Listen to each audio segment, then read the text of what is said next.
Well, welcome to Experts at EWU.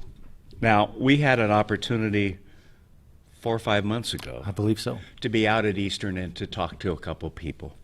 And we've been doing this series. And there was one gentleman that we got to interview in his office and honestly had a chance to watch him teach before his students and answer their questions and raise questions with his students, which I think is important these days. Yes, really so. And I've been waiting for him to come back and to be on our show in our studio. So Scott Finnie, welcome. How are you? Thank you, sir. Good to be here. I tell you, I watched you and I'm going, I wish I had the same enthusiasm back in college that I have now. Just watch, and I think we watched you maybe 8 or 10 minutes. Yeah. It wasn't that long. Yeah. And then we talked later. Yeah. And then I said, I want you on one of these times. And then everything in the world changed, Yeah. right? Yeah, completely. I mean, Yeah. there's something called COVID-19 and the Yeah. shutdown, and Yeah. it's affected Eastern. Yeah. It's affected what we did. We went to totally remote and all of that. Wow. Back in the studio. We still have some people that come in remote. I'm glad you had guts enough to come Yeah, in that's right. and sit across from me. That's Okay. right. I'm breaking the barrier. I now, know, aren't I know. You're not going to get in trouble for that, are you? I know. I hope not. Hope Okay, not. okay, yeah. Yeah. I was absolutely fascinated with what you were saying and thank you. and what you did with your students and so forth. And I'm going, all right, you know, we on the outside can sometimes complain about education, K through 12, higher education, you name it.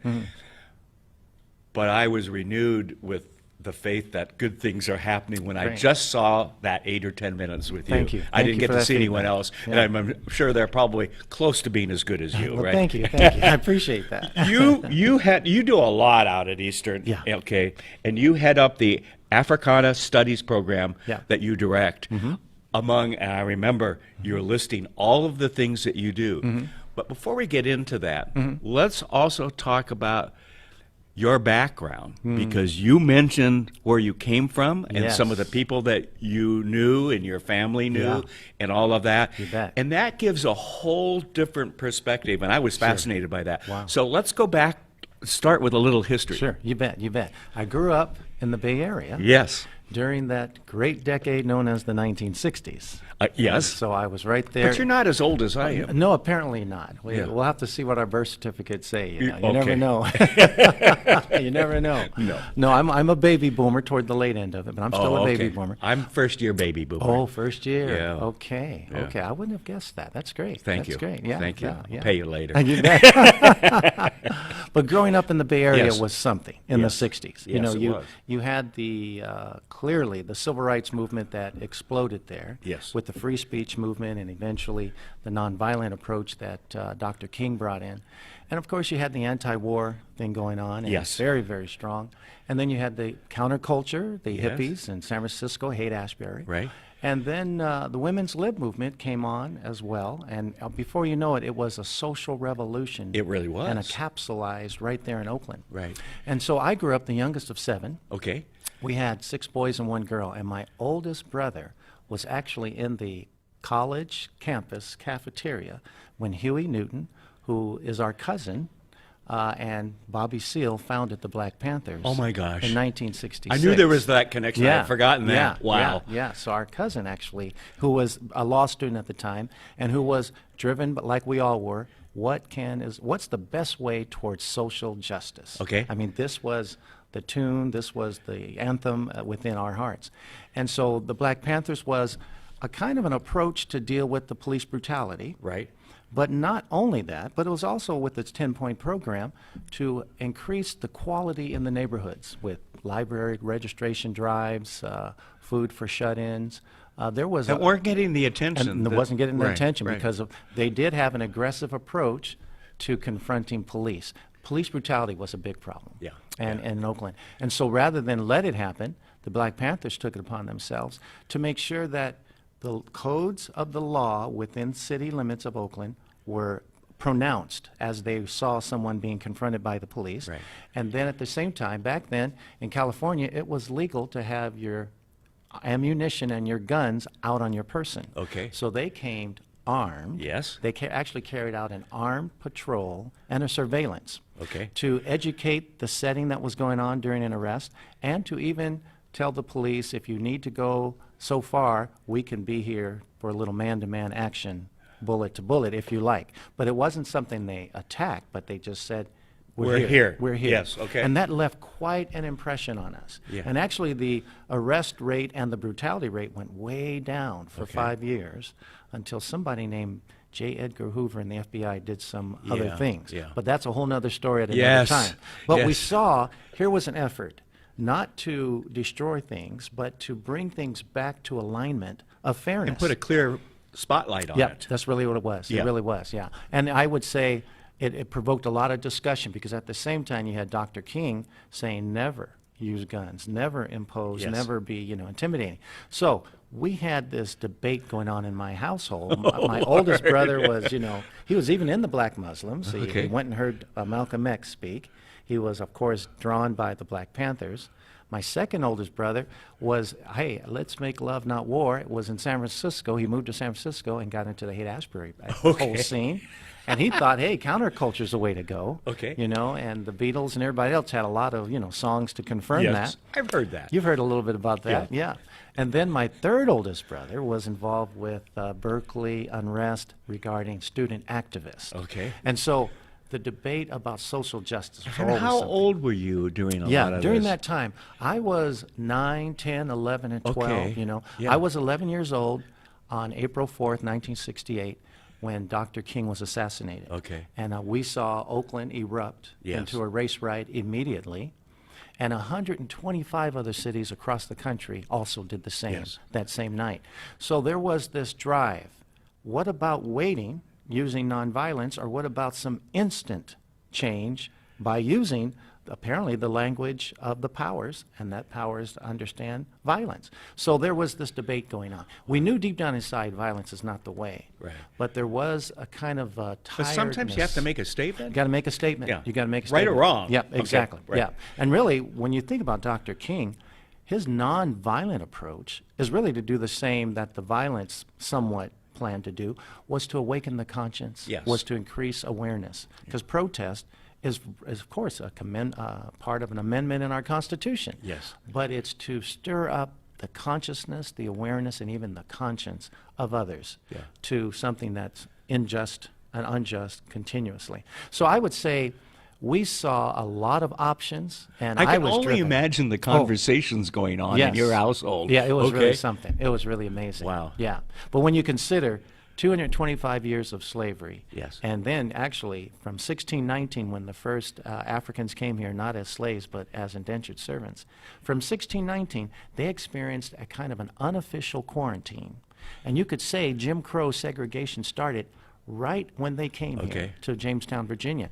And it went all the way to 1964 with the Civil Rights Act. At least on paper, finally, this American apartheid was outlawed. Yeah. So 345 years of that, 225 years of slavery, we've got a long ways to go Yeah. to turn the ship. Yeah. You know. I have a friend who grew up and literally climbed the mountains out of Iran into Wow. Turkey, okay, Wow. for freedom. Okay. Wow. And he will sit down with me and has said this several times. I come from a country that has thousands of years of history. Wow. Okay. Wow. And things have changed, not all good, of Mm-hmm. course. He says, we, because he's a citizen now, we have a very short history. We have a long way to go, Yep. unfortunately. Yeah. We're doing a lot of things right. Some things have to be corrected and so forth. But that kind of gave to me the perspective of we really, I forget, okay, that we really are a young nation. We really when are. you think about it. We really you know, are. that democracy experiment that we're still experimenting with, and we still have to write it. Yeah, Right exactly. the ship a bit. Okay? Exactly, yeah. And we're the only nation that dares to do this one thing, what historians call the great experiment. Yes. And that's to have everyone as an immigrant be treated as a first-class citizen. Yes. I mean, even the indigenous, our first Americans, came from the Upper Mongolia area and infiltrated the area, and they were the first. Yeah. But then came all the other groups, and the question is, can we live up to our national motto? Yeah. E pluribus unum, Yeah. out of many one. Can we really do it? Yeah. Yeah. Yeah. Do you Yeah. think we can? I think we can, as long as we have open dialogue Yeah. and let young people learn to critically think.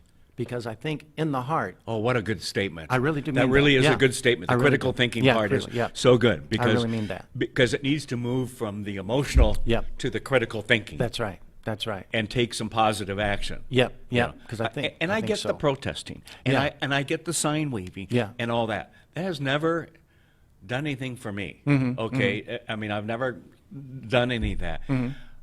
I think being involved in your community, Yes. providing leadership, Yeah. mentoring young people, like through Yes. Big Brothers and Big Sisters, and Yes. and things like that, helping our K through 12 and university systems and all that. Yep. That's where I feel comfortable, and I think we all have to find our place. Yeah. But tearing down like things went in Spokane, what, a week ago Sunday, I I guess. know. That was Yeah. that fringe group that Yep. sits out on either end. That's right. Okay, we That's have right. them. I had Ozzy in yesterday on Hmm. his program, and he talked about it's not the bulk of people in either party Mm-hmm. or position. It's that fringe 4 or 5% out there on both sides, sides, that are yep. wrong. Yep, You yep, know, and yep. you and I can probably name Yep. several That's people. right, Okay, that's right, yeah. But the rest of us,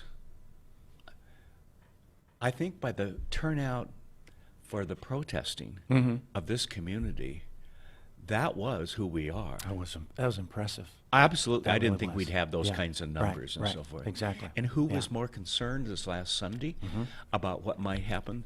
The protesters Yep. wanted to sunset everything at a particular point Yep. because they knew if they went too long, it would be the others that would That's right. infiltrate and so forth. Yeah, and come and hijack. Good word. protest. Yes, Yeah, that's yes, what- that's what it- absolutely. yeah, Okay, okay. So you've gone through all of this. Yeah. What got you from family to where you are now? Well, a long story, but part of it was basketball. Ah, okay. You know, growing up in the inner city, the typical view for people of African descent is sports will get me out. Yes. At least to another level of something. And so I was driven by the Bay Area sports scene, obviously, yes. with the Warriors and the Raiders and the 49ers. I mean, there's Yeah, so I much hear going on. about those Yeah, you heard of 49ers, those guys? yeah, Yeah, yeah. kind of a dynasty kind of thing. And then you've got the A's and the Giants. And Yeah. when I was in high school, the A's won 3 World Series in a row. I mean, so sports So was let's go really- back to high school, right? That's right. Yeah. That's right. Those were the good days. Exactly. So I was driven by basketball, Yeah. and I was also driven by not only sports, but would that give me a forum to pursue social justice? Okay, You know, okay. and that was my thought. And so I played basketball and became an All-American in high school. Ooh, and then good. I came up here because a little school called Gonzaga University Yes. wanted me to be a point guard. And I took that and I thought, okay, I'll double major, English and criminal justice, go to law school, try out for the Warriors because the coach said I can come back and try, and then eventually with my law degree, become a candidate for president. I thought I'd just run for president. Oh, sure. And try and, bring social justice to the White House. I've got 2 in my family. Perhaps you've heard of the John Adams and John Quincy Adams. Okay. Okay. Okay. That's in your bloodline, Yeah, huh? yes, it is. Wow. Yes, that's it is. impressive. Yeah. Yeah. So my thought was, if we tried black militancy, we tried nonviolence, why not try the White House? Yeah. We've tried protest. So I was driven very much by that.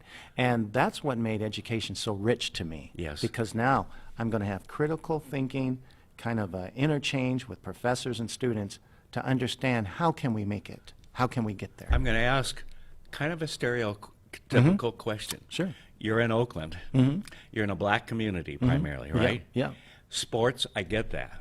But what was the driving force from that to Gonzaga to get an education? Yeah, yeah. Because we're missing that Yeah. with a lot of young people Yeah, we today. are, we are. And I'm not just saying African Americans. I'm sure. saying a lot of people. Sure, Whether sure. it be trade school Yeah. or Or what- four-year yeah. degree or a law degree or whatever. Do you have a law Sure. degree? No, no. Oh, I okay. almost went Oh, for so it. you're a good guy. Yeah, Okay. yeah, I'm a good guy. I had an option, but I turned it down. So Okay, yeah, okay. yeah. So what happened was during the 1960s, there were visionaries. Yes. And they could articulate what we felt in our hearts. Okay. You know, that really, can we have... And I want to be one and of them. I want to be one of them. I want to be a change agent. Yeah. And bring in a way for the generation behind us to have more racial equality than what we see now. Okay, so it's easy for people to say, well, yes, he teaches young people, certainly early 20s, late teens. They're young to me and to a lot of folks. And I watched you in action. Was of course, I've said this, I'm very impressed. Thank you. Yeah. But how do you teach what's going on, especially with the history? Because I think that history is important to know where they came from and others and what was going on and so forth. How do you take that and move it from just the educational experience to the real world as we keep talking? Very good question. Yeah. You know, the first thing you have to do is break the ice and break that fear of a professor. Okay, you're not like me and tell bad jokes. There you go. No, I try those sometimes, and it works though. You know, because I tell them if you laugh, you get extra credit. So sometimes it works out. But the thought is, what kind of atmosphere do you create? Yes. Students, if they feel they're at peace, they're at rest, and they won't be pointed at or blamed, are more willing to come out with what they think. Yes. You know, the word educate is taken from the Latin word educare, which means to draw out. Okay. And so my thought is, what can I do to create an environment that brings in 85, 90 students from so many different walks of life? Yes. And primarily Caucasian, but they're here to talk and learn about African American experience. So my first thing is to tell them, don't call me doctor, don't call me professor, that's too stuffy, because I know they're afraid of me already just because of that. I tell them, call me Big Daddy. Ah, okay. And that kind of makes people go, did he really say that? Yeah, yes. And that opens you got up their the whole, attention now. open up the whole discussion. But my thought, and I tell them, the reason is, I'm here for you just like your father is. Yeah. And actually, you're my kids for the next 10 weeks, and I'm your dad. Yeah. And your success is my success. Yes. I'm not here to make you squirm for a grade, but I want to draw out of you what you think. And let's see if we can articulate it. Let's see if we can define it. Let's see if we can investigate it. Let's see if we can critically think about the conclusions you walk around with. And so I think that's part of just making that, you know, wall go down between students and professors. And I tell them, you all bring something to the table, and I believe. And you'll learn something from them. And I'll actually will. I'm expecting to walk out of this quarter with something new. So that opens up a kind of a round table feeling. Yes. That I'm not going to give this one, you know, I got the market. They're going to listen to an hour lecture. Yeah, one way, and I got the corner of the market. So as a result, it brings about a kind of a direction in class, but like you saw, I take that Socratic approach, ask a lot of questions, and then when they come to me with what is the answer, deflect it to other students, and let the whole thought of a collective critical thinking take place. And I watched that in success. Thank you. And I think that's important. Thank you, yeah. Rather than just to be lectured to, because I don't care who it is. We kind of tune that out after That's a while. right. We sure do. It could be 2 minutes or 22 That's minutes. really true. Okay. That's I mean, right. right? That's right. I don't need to be lectured to. That's right. But involve me. I'm going to learn. Yeah, they're drawn to it. And then to see that African American history is a case study about human nature. Yes. Don't make it so narrow that we're just talking about one group of people and their ethnicity and their struggles and their unbelievable resilience in spite of discrimination and so on. But let's look at it, at those things in truth and in reality, but see it as a larger picture. What does this tell you about ourselves? What does this tell us about human nature?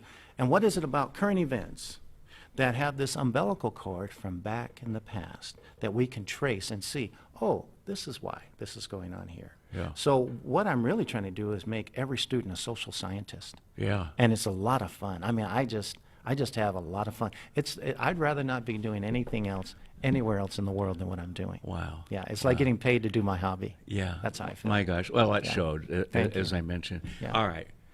We had, 2 weeks ago now, an incident in back east. Yeah. And it's caused a lot of things in our community and in our country, a lot of awareness.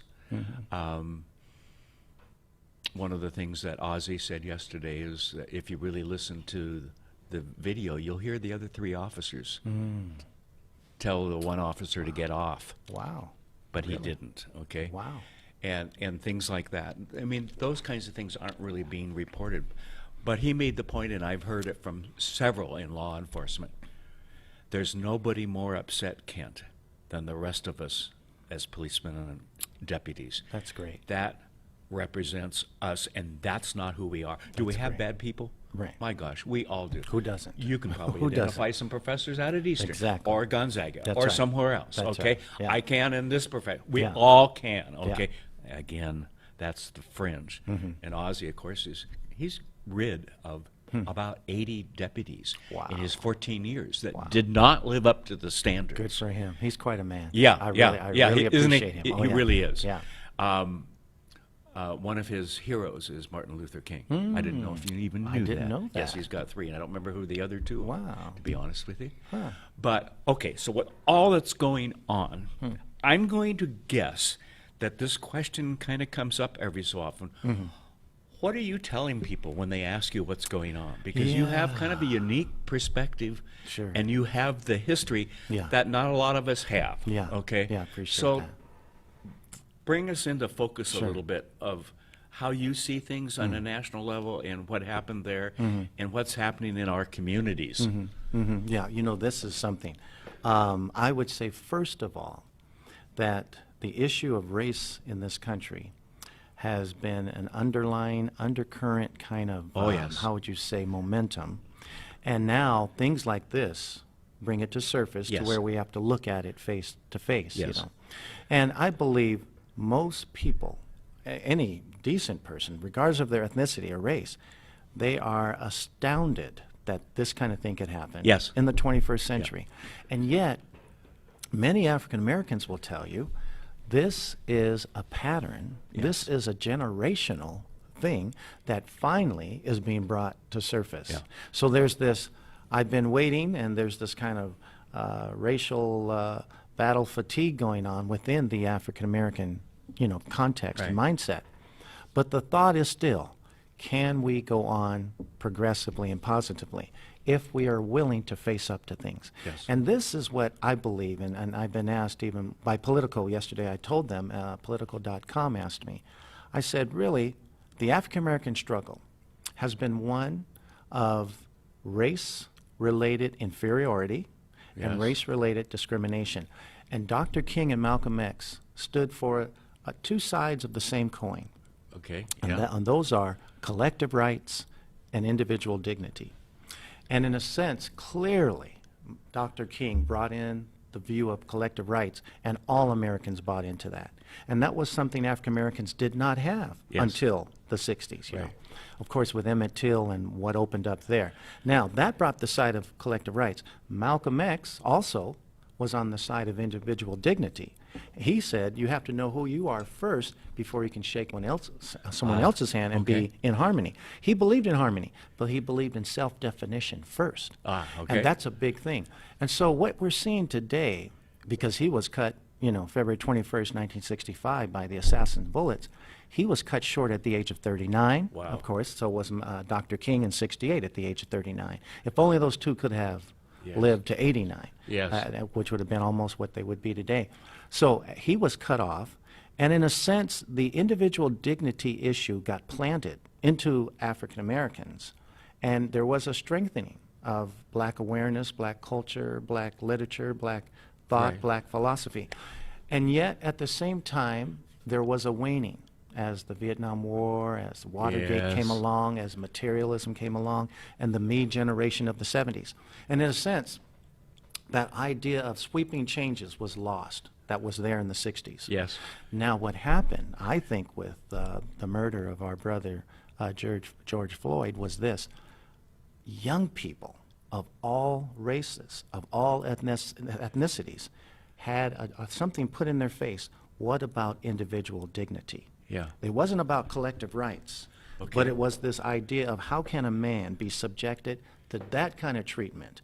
I'm going to rise up, and even though And so obvious. it's so You know what I obvious. mean? Extremely. Yeah. And Yeah. then I saw last Sunday a number of Spokane residents of European nature, European background, shouting Black Lives Matter, in the sense saying that they require and should have individual dignity. Yes. And I think young people especially with the social media thing that's gone on now, that you and I are on the other side of the digital gap, we can see it has stirred up countries, Yes. let alone just the United States, about individual dignity. So I think what they're doing is saying, how can one individual be so mistreated, and they wouldn't be arrested until 3 or 4 days later, Right. and they wouldn't even be charged. Which wouldn't happen if it was a black person. Exactly. Okay. Exactly. Yeah. I mean, yeah. you don't even have to say that Exactly. out loud. Yeah, I'm not. I Okay. didn't even bring that up because and that's what that would make people feel like, okay, I got to stand up. And so it wasn't a matter of collective rights, but I think all Americans agree we have the collective rights somewhat, but clearly individual dignity must be maintained. Yeah. And I think that's what's been stirring up, and it's a beautiful thing to see. It's a issue of race, and it's also an issue of individual dignity. Yeah. Yeah. Well, my background is I grew up in a white community in Southern California. We had people who came to clean the house from the black community. Okay, bust down. I can't think of her name today, but she made the best fried chicken, and she did for my birthday I one believe time. it. Okay. We drove up to do it. Wow. Wow. There was, toward my high school years, one black family in the very edge of our community, and everybody knew where they lived. That is my background. Wow. Okay. Wow. And so, in fact, my wife will be asking me questions, and I said, because we didn't experience it. When I eventually went into YMCA work, and one of the first things I did when I was on the other side of the city out by Santa Monica is we had an opportunity to bring in a couple of counselors for our day camp and things like that from the inner city. And I said, I need to educate myself. I don't know anyone. I literally did not know anyone except the maids that came. Okay. And did I love my community? Absolutely. The irony today is it's about 70% Asian because of the school system. Yep. Demographics. Okay. Yep. San Marino, California. I know what you're talking about. Yeah. Yes, okay. I do. Yeah. And good education system. You were expected and automatically took college credit classes and so forth.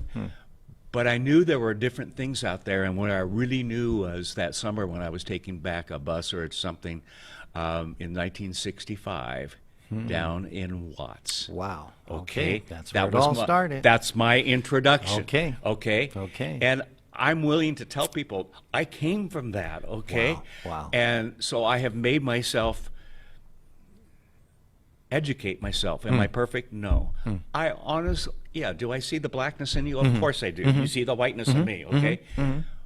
But I see so much more. Yep. Okay? Yep. Yep. I see the Thank you. quality of the person. Yes. Okay? Thank you. And the interest. And I really work on that, but I have to work at it. Okay? And I'm thinking there are a lot of other people out Yep. there that may need to do that. That's exactly So right. how can we? Tell me as a Sure. white old 74-year-old, okay, what can I do and what can others do in the community to, you hear things, defund the police, you hear things, let's form this committee, let's form that. Yeah. I'm one who's always said, let me get involved somewhere in a project, something, to do something. That's kind of the one-on-one thing. Beautiful. Yeah. Okay. What can we do, though? Yeah, I appreciate that. I'd love to address that. You know, that defund the police, I think what that statement is saying is let's get your attention enough to come to the table and consider demilitarizing the police. Yeah. No. You know, rather than we don't want police. No, I think you're right. I think you're right. Yeah. But don't arm them with tanks and Well, for instance, Ozzy, artillery guns. yesterday, one of the things Ozzy said is when we've had mental health people in the car with our deputies and so forth, there's a whole world of difference that they can help deal with some of these drug issues and other kinds of things. So those might be some of the steps. Rather than take away everything, let's add to. Exactly. Rather than just throw money. I get worried personally about just throwing money at another social service project, okay? I agree. Because you're old enough, and I know I am, to have seen it wasted, okay? Yep. Goes into a black hole, and you never know what came out. Yeah. But someone's working, and I get that.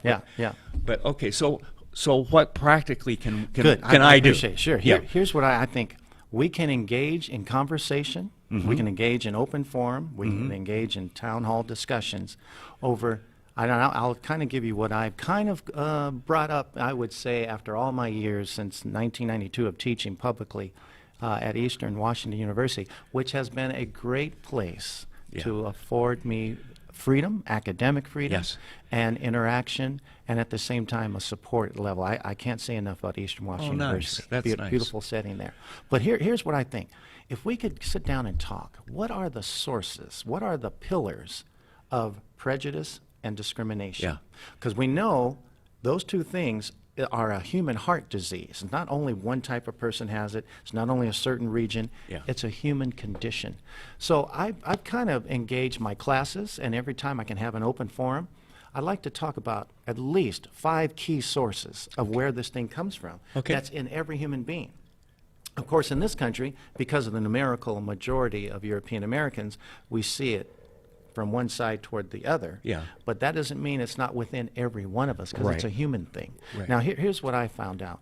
Why are we prejudiced? Why do we tend to be prejudiced? And why do we sometimes don't even put on the brakes and carry out this inward attitude of prejudging and escalate it to discrimination, outward action, is because of 5 things. Fear, ignorance, myopia, cultural nearsightedness, insecurity, and selfishness. And I believe those 5 tell us a lot about what's going on in our heart. And I believe there are 5 antidotes to each one of those. First of all, fear. Just because someone's different, we have this fear that I'm going to lose something if I get in the elevator with that person, the way they look or dress or their hair texture. Or they're walking up to the car. Exactly. Whatever that may be, you know. That fear element is in us. Now, the best antidote to that. And it's in you, too. And it's in me, too. Oh, Yeah. I had a fear. Listen to this. I had a fear when I came to Gonzaga. I feared people from Montana. Oh, okay. I thought they were just like... Or North Idaho. Right. Or North Idaho. As I got to find out later. But you know what? That fear, because of how they dressed and how they talked or whatever else, the antidote is exposure. The more exposure I had while at Gonzaga, I found out my most trustworthy friends are now from Montana. And the most beautiful people, you know. But see, my first thought was, they're too different from me, and I have a fear. But exposure did a great thing. Now, when it comes to ignorance, of course, the best thing we can counteract that with is education. Formal and informal. Whether it's watching a film on the lynching of Emmett Till and the impact of what, as a sacrificial lamb, what that did to the nonviolent movement, or what is it with the George Floyd murder? What kind of documentary could we see that leads up to the situation that produced that sort of thing? Education goes so far. Eyes on the Prize is a series of civil rights documentaries that I suggest and I show to every class. That is one of the best ways to see the true eyewitness of what happened. Just Eyes on the Prize. If anyone could ever watch that, it's invaluable. So education counteracts this idea of ignorance. Now, what counteracts myopia? The cultural myopia, where we think it's okay to use certain terms or it's okay to say certain jokes because it's in our family, it's among our friends. And we have this comfort zone. I would say the best thing is actually what I call immersion.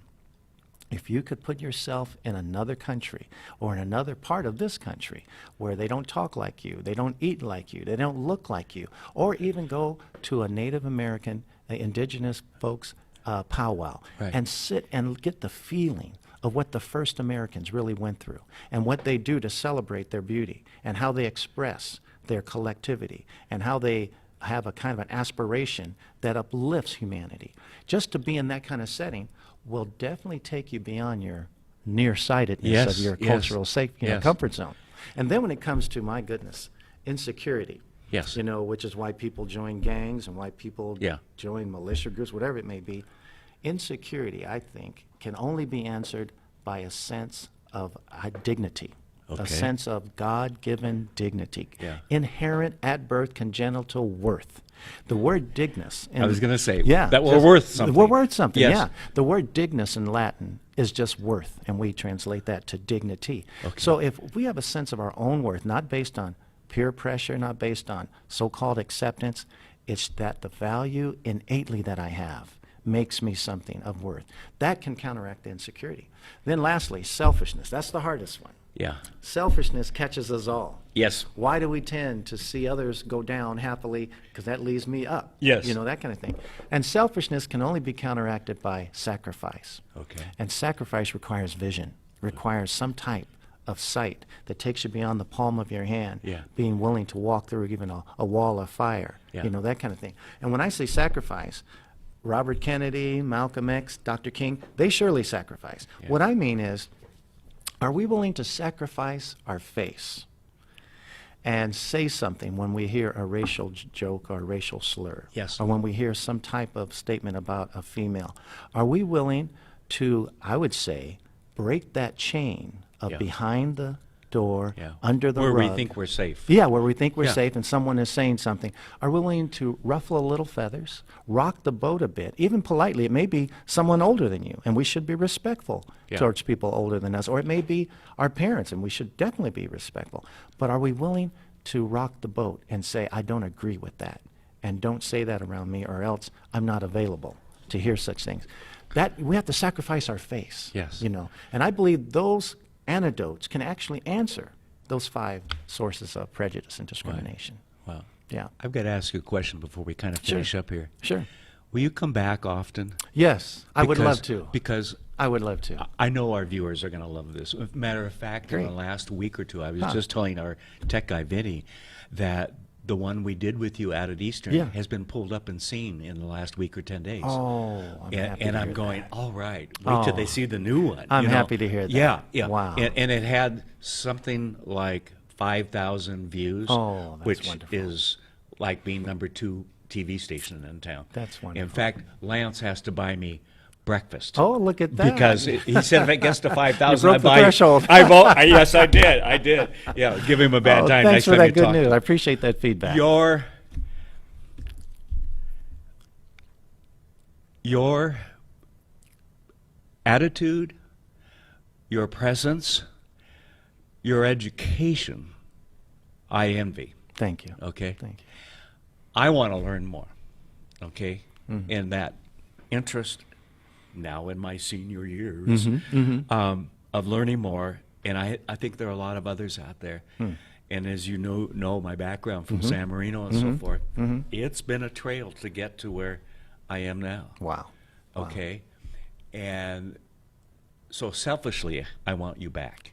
Okay? Please, let me come Okay? back. I'd love to. And I I'd love to. think one of these times, let's bring in some more chairs. Sure. And let's do a little forum where community members can ask you questions. questions, too. you bet. The You other bet. thing is, so help me, when you get back in the classroom, Mm-hmm. let's hope later in 2020 or in You bet. 2021. You bet.